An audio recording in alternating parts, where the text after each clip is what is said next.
পুরোনো দিনের রান্নাগুলো কিন্তু খুব সহজ হতো আর খুব টেস্টি হতো, খুব কম তেল মশলায়। আজকে এই গরমেতে আমি সেই রকমভাবে পটলটা আপনাদের করে দেখাবো। পটল আলু দিয়ে একটা তরকারি অসম্ভব সুন্দর খেতে হয়, আর খুব কম উপকরণ দিয়ে আর খুব কম তেল মশলাতে।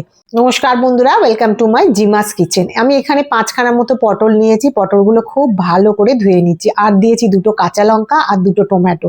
এছাড়াও আমি আলু নিয়েছি, আলুগুলোকেও লম্বা লম্বা করে টুকরো টুকরো করে কেটে রেখেছি, দিয়ে খুব ভালো করে ধুয়ে নিয়েছি। এবার পটলের মধ্যে আমি অল্প একটু লবণ, হাফ টিস্পুন মতো তেল আর হাফ টিস্পুন মতো গোলমরিচের গুঁড়ো দিয়ে ভালো করে মাখিয়ে আমি এক সাইডে রেখে দেবো। খুব ভালো করে যখন এটা মাখানো হয়ে যাবে, তখন আমি একটা প্লেটের মধ্যে সমস্ত উপকরণ জড়ো করে নিয়েছি।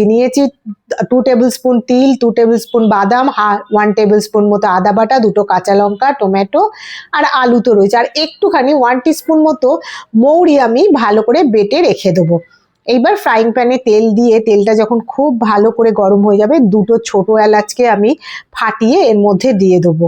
নাড়াচাড়া করে দেখবেন একটা সুন্দর যখন গন্ধ বের হচ্ছে, তখন আমি ওই যে চিনে বাদাম নিয়েছিলাম 2 টেবিল স্পুন আর সাদা তিল নিয়েছিলাম, এগুলোকে ওই তেলের মধ্যেই একটু নাড়াচাড়া করে নেবো। আর দিয়ে দেবো এর মধ্যে 2টো বড় কাঁচা লঙ্কা। আপনারা ঝালটা আপনাদের স্বাদ মতো দেবেন। এরপর কিন্তু আমি আর কোনো লঙ্কা ইউজ করব না, হলুদ কোনো রকমভাবে কিছু ইউজ করব না। এটা যখন একটু ভালো করে নাড়াচাড়া করা হয়ে গেছে, তখন আমি এর মধ্যে দিয়ে দিলাম 1 টেবিল স্পুন মতো আদা বাটা। আপনারা আদা কুচিও দিতে পারেন। এটা এবার ভালো করে নাড়িয়ে চাড়িয়ে, যেই দেখবেন একটা ফুট ধরেছে, অমনি এটাকে ঠান্ডা করতে দেবেন। ঠান্ডা করে মিক্সিতে বাটবেন। আমি মিক্সিতে ঢেলে দিয়েছি, ঠান্ডা হলে বাটবো। এদিকে ফ্রাইং প্যানের মধ্যে আমি আবারও 2 টেবিল স্পুন মতো রিফাইন্ড অয়েল নিয়েছি। আপনারা এটাকে সর্ষের তেলেও করতে পারেন। এইবার যেই যে ম্যারিনেট করেছিলাম পটলটা, গোলমরিচ দিয়ে, লবণ দিয়ে, তেল দিয়ে, সেটা এর মধ্যে দিয়ে ঢাকা দিয়ে দিয়েছি। দিয়ে একটুখানি নাড়াচাড়া করে এপিট ওপিট করে খুব ভালোভাবে ভেজে নেবো। গ্যাসের ফ্লেমটা কিন্তু আমি মিডিয়াম টু লোয়েতে রেখে দিয়েছি। যখন পুরোটাই এপিট ওপিট করে আমার ভাজা হয়ে যাবে সমস্ত কিছু, তখন আমি এর মধ্যে আলুগুলো দিয়ে দিলাম। আলুগুলো দিয়েও আমি একটুখানি নাড়াচাড়া করে ভাজবো। গ্যাসের ফ্লেম কিন্তু আমার কমানোই আছে। যখন দেখবেন আলুটাও অল্প একটু ভাজা হয়ে গেছে, তখন একটুখানি নাড়াচাড়া করে সাইডে একটু জায়গা করে নিলাম। এখানে আর তেল দিতে লাগবে না, আমি তাও অল্প একটু তেল দিয়ে হাফ টিস্পুন মতো জিরে আর 3-4টে লবঙ্গ আর 3-4টে গোলমরিচ আর 1 টুকরো দালচিনি দিয়ে একটুখানি ভালো করে নাড়াচাড়া করে নিলাম। আপনারা এটাকে তুলে নিয়ে ফোড়নটাও দিতে পারেন, কিন্তু আমি সাইডে সরিয়ে দিয়ে নাড়াচাড়া করে এইবার টমেটোটা যে কিউবস করে কেটে রেখেছিলাম সেটাও এর মধ্যে দিয়ে দিলাম। খুব বেশি একটা কষাতে লাগে না। এর মধ্যে দিয়ে দিলাম 1 টিস্পুন মতো জিরে গুঁড়ো আর হাফ টিস্পুন মতো ধনে গুঁড়ো। ব্যাস, এর মধ্যে আর কিচ্ছু লাগবে না, হলুদ লঙ্কা কিছুই দেবো না। আগেই আমি বলেছি, শুদ্ধ একদম সিম্পল প্লেন একটা রান্না, অথচ গরমকালে খেতে অত্যাধিক সুন্দর হয়।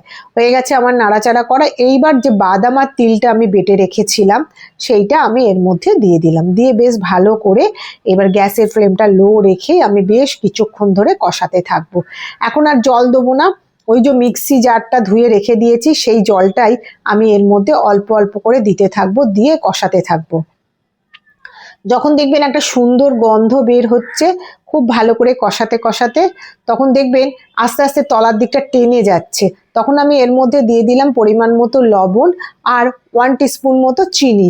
আপনারা চিনিটা স্কিপ করতে পারেন, চিনি না দিলেও কোনো অসুবিধে নেই। আমি সবসময় বলি, যাদের চিনির প্রবলেম থাকে তারা চিনি দেবেন না। স্বাদে হয়তো একটু 19-20 হবে, কিন্তু খেতে খারাপ হবে না। এবার আমি এটাকে গ্যাসের ফ্লেমটা কম করে দিয়ে ঢাকা দিয়ে দিলাম। এটা রুটি, পরোটা, ভাত সমস্ত কিছুর সঙ্গে খেতে ভালো লাগে, অসম্ভব সুন্দর খেতে হয়। দেখুন মোটামুটি আমার কষানো হয়ে গেছে। যেহেতু আলু আর পটল আছে, অর্ধেক তো কষাতে কষাতেই হয়ে গেছিলো। এবার কিছুটা একটু শক্ত আছে বলে আমি এর মধ্যেতে 1 কাপ মতো দুধ দিয়ে দিলাম। এটা দুধ দিয়ে করলে খেতে ভালো হয়। আপনারা জল দিতে পারেন, কিন্তু দুধ দিলে এর আলাদা স্বাদই হয়। এইবার এইটা আমি সেদ্ধ হতে দেবো ঢাকা দিয়ে। কিছুক্ষণ পর আমি ফিরে এলাম। দেখুন আমার রান্না মোটামুটি কমপ্লিট হয়ে গেছে। মোটামুটি কেন বলবো, পুরোই কমপ্লিট হয়ে গেছে। গ্রেভিটা আপনারা আপনাদের পরিমাণ মতো রাখবেন।